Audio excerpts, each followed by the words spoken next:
Salam yung WhatsApp mga kasoya. Sa araw na ito ay maglalagay kami ng bubo trap or timing sa loob ng palaisdaan. May nagsabi kasi sa amin na may mga malalaking alimango dito na nakikita nila dito sa mga damuhan. Itong palaisdaan na ito mga kasoya ay inabandona ng may-ari nito. At nagpaalam kami sa may-ari ng palaisdaan na ito na maglalagay kami ng mga bubo trap para huliin ang mga nakikita nilang malaking alimango.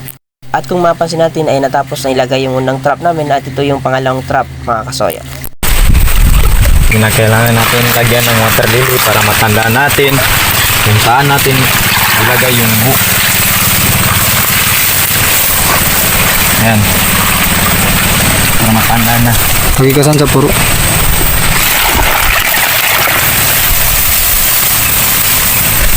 At ito yung pangatlong trap namin na ilalagay dito sa loob ng palaisdaan mga kasoya. Dito dapat yan.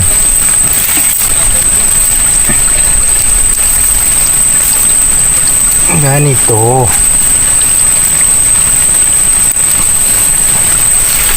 Balitakpan. Bukas lang ito balikan.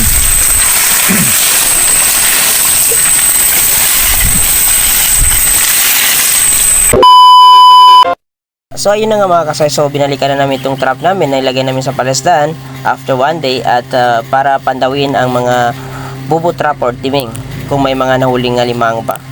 At kung nagustuhan nyo ang mga ganitong content, Catch and Cook, please pag-subscribe, pag-follow, like and share itong FB page namin at YouTube channel namin, Team Soya. Oh, yan. Nice one. Okay.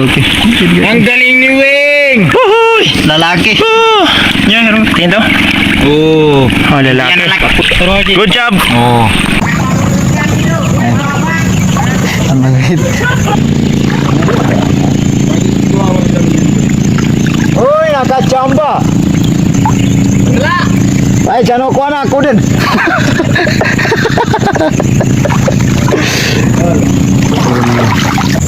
Wala ko. Katuba-tuba lang. Katuba-tuba. Sa puntong ito ay may mga lamang alimango ang mga trap namin at sana pumasok sa trap namin yung pinakamalaking alimango na nakikita nila dito mga kasoya.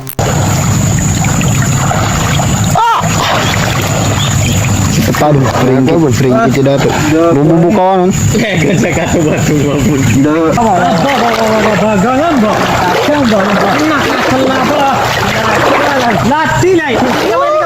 Tarong ko ba? Matinik man ni kapan ang tangan. Tanah-tanah ko minatan. Itan ipikiling. At ito na nga mga kasoya ang iniintay namin ang pumasok ang malaking alimango dito sa trap namin. Kaya i-food trip na natin itong mga kasoya. At abangan ang part 2 ng episode na to na kung saan magluluto kami ng malalaking alimango dito sa loob ng palaisdaan. Kami ang Iran Vlogger nagmula sa Bagotos, Cotabato City, Team Soya.